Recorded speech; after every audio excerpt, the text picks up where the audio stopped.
أعوذ بالله السميع العليم من الشيطان الرجيم بسم الله الرحمن الرحيم وصلى الله تعالى على سيدنا محمد وعلى آله وصحبه وسلم. We are picking up on the series entitled The Legendary Military Ideology of the Prophet Muhammad sallallahu alayhi wasallam. And this is subsequent to completing his military empire, the series on that, the era of Sayyidina Uthman ibn Affan. We also did his military government with the era of Sayyidina Umar ibn al-Khattab. We also did his military legendary legacy with the era of Sayyidina Abu Bakr as-Siddiq. And we did Rasoolu'Allahi sallallahu alayhi wasallam's legendary military career with the Madini period. This is your humble orator, Muhammad Israel. And we would like to encourage everyone to look at the other series, which are known as the legendary stories of the prophets, Alayhi'Ssalam, on the Muhammadu Gambia channel. You can find both.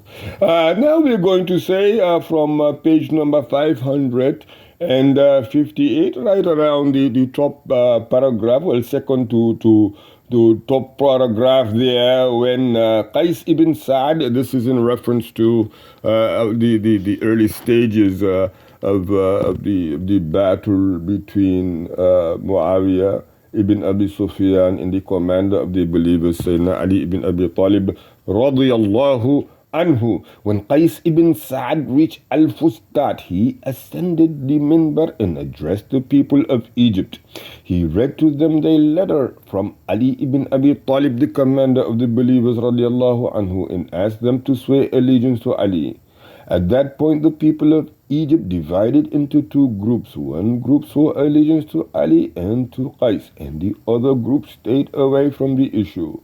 Qais ibn Sa'd was wise in dealing with those who swore allegiance and those who refused. He did not force them to swear allegiance, and he left them as they were. He even sent their stipends to them in the place where they chose to stay away from the turmoil. Some of them came to him, and he honored them and treated them kindly. This good treatment helped to avoid confrontation with them, and it helped him to calm things down in Egypt. He appointed senior officials, organized the collection of the land tax, and appointed men to the police force. Thus he managed to put the affairs of Egypt in order and to please all parties in the country. Qais ibn Sa'd became a political and military danger to Mu'awiyah ibn Abu Sufyan in Syria because Egypt was close to Syria and because Qais succeeded in putting Egypt's affairs in order. And as was well known for his resolve, Mu'awiyah was worried about the military maneuvers against him that could come out of Egypt. He began to correspond with Qais ibn Sa'd in Egypt, threatening him while at the same time trying to tempt him to join him. However, Qais' response to that was so intelligent that Mu'awiyah was not able to determine where Qais stood and what he intended to do. Even though a number of letters were exchanged between them, the Rafidi reports about the letters between Mu'awiyah and Qais ibn Sa'd, which were mentioned by Abu Makhnaf, became widely quoted in the history books.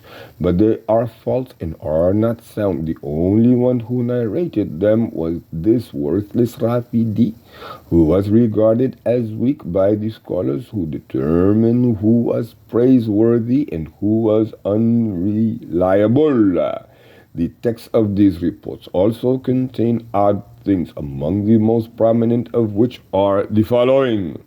Ali's address to the people of Egypt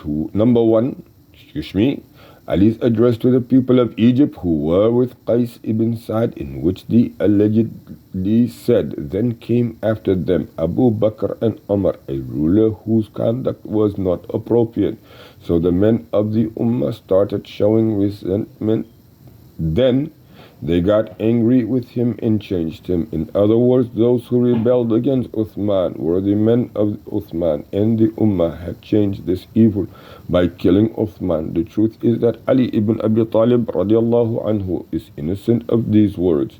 He knew that those who killed Uthman were thugs and that his slaying was unjust and wrong. In his words reflected that Ibn Asakir narrated that Muhammad ibn al-Hanafiyyah said, I never heard Ali ibn Abi Talib radiallahu anhu saying anything bad about Uthman. Al-Hakim and Ibn Asakir narrated that Ali ibn Abi Talib radiallahu anhu said, O Allah, I declare myself innocent before you of the blood of Sayyidina Uthman bin Affan radiallahu anhu. I felt very distressed that day Uthman was killed, and I was deeply grieved. They came to me to swear allegiance to me, and I said, by Allah Jalla Jalaluhu, I feel shy before Allah Jalla Jalaluhu to accept allegiance before people who killed a man of whom the Messenger of Allah sallallahu alaihi wasallam said, should I not feel shy of one before whom the angels feel shy? Meaning Uthman bin Affan radiallahu anhu. I feel shy before Allah Jalla Jalaluhu to accept allegiance when Uthman is lying slain on the ground here and has not been buried yet. So they went away, and when he had been buried, the people came back and asked me to accept their oath of allegiance. I said, O Allah Jalla Jalaluhu, I am very uncertain of what I am letting myself in for. Then I decided to go ahead and I accepted the oath of allegiance. When they said Amirul Mu'mineen, it was as if my heart was broken and my eyes filled with tears. There are many similar reports from Ali ibn Abi Talib radiallahu anhu which have been compiled in the book called Taysir al-Karim al-Mannan fi Siratu Amirul Mu'mineen Uthman bin Affan, the biography of Uthman bin Affan, the commander of the believers. The words attributed to Qais ibn Sa'd, meaning that some words that were attributed to Qais ibn Sa'd were, and I quote, we have sworn allegiance to the best one we know after our Prophet sallallahu alaihi wasallam, and are to be rejected because what is proven. Such words said from Sa'd are to be rejected because what is proven is to give precedence to Abu Bakr and Umar over Ali ibn Abi Talib as stated in sound reports. This is something that no one doubted. In other words, Qais ibn Sa'd could not say after Prophet then Ali. He had to say after Prophet Abu Bakr as-Siddiq, Uthman bin Affan in succession. This is something that no one doubted at the time among the companions and others. Based on that, this cannot be soundly attributed to Qais ibn Sa'd or to anyone else among the companions and Tabi'un. This idea was unknown except among the later Rafidi. Shi'i Ibn Taymiyyah said the earlier Shi'i were all agreed on the superiority of Abu Bakr and Umar. There is a great deal of evidence for the superiority of Abu Bakr as-Siddiq and Umar ibn al-Khattab radiallahu anhu. The report narrated by Ibn Umar radiallahu anhu, which says, and I quote, we used to compare the people at the time of the Prophet sallallahu alaihi wasallam, and we would say that the best were Abu Bakr as-Siddiq, then Umar ibn al-Khattab, then Uthman bin Affan radiallahu anhu. The hadith that speak on this are many and well known. In fact, as we have seen from the sound report quoted above, Mu'awia ibn Abi Sufyan asked Amirul Mu'mineen to hand over the killers of Uthman to him, and he never accused Ali of being involved in that murder. Number 3, the alleged letter from Mu'awiyah to Qais ibn Sa'd and his suggestion that Ali had played a part in the murder of Uthman. This could not have come to light. This could not have come from Mu'awiyah, because it is quite clear that Ali ibn Abi Talib radiallahu anhu was innocent, as we have seen previously. This is something of which Mu'awiyah ibn Abi Sufyan was not unaware, and he would not have accepted it from Qais ibn Sa'd radiallahu anhu, Muhammad ibn Sirin, one of the senior tabi'uns who lived at that time, said that Uthman bin Affan radiallahu anhu was killed, and I do not know of anyone who accused Ali of killing him. He also said when Uthman bin Affan was killed, his house was filled with people who wanted to protect him, among whom were Abdullah ibn Umar and Al-Hasan ibn Ali with his sword around his neck.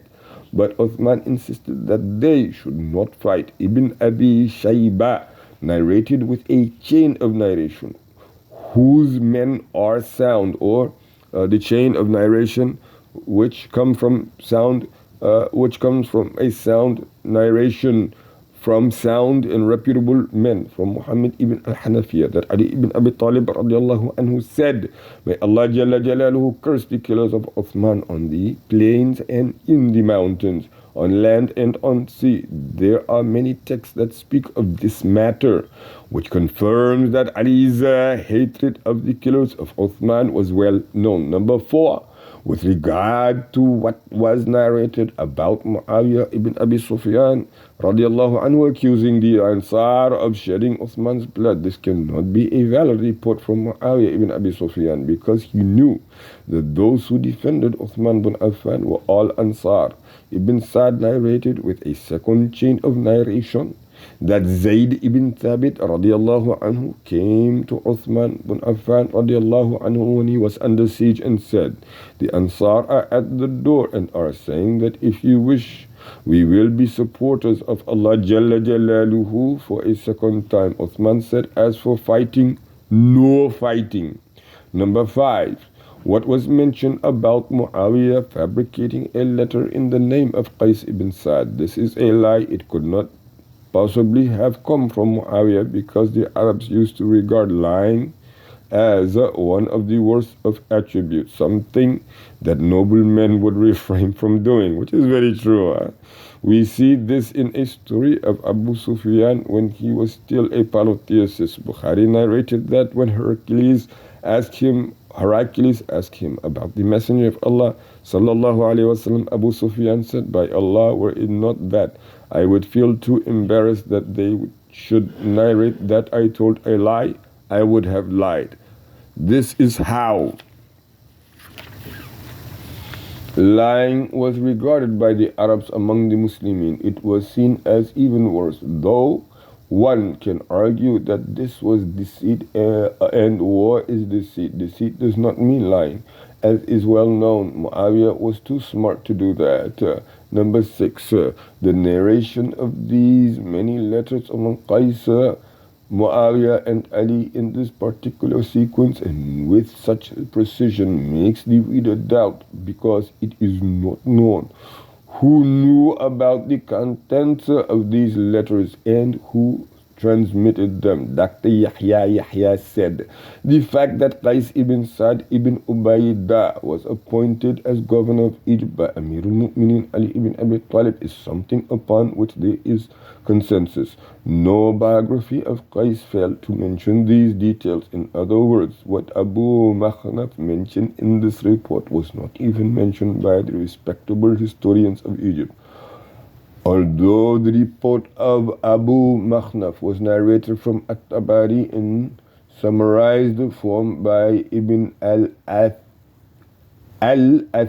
Ibn Kathir, Ibn Khaldun, and Ibn Tagaribadi, Al-Kindi also narrated that Abdul Karim ibn al-Harith said, when Muawiyah got worried about Qais being in Egypt, he wrote to some of Banu Umayyah in Medina saying, may Allah reward Qais ibn Sa'd with good, but conceal it, for I am afraid that Ali may dismiss him if he hears of the relationship between him and us.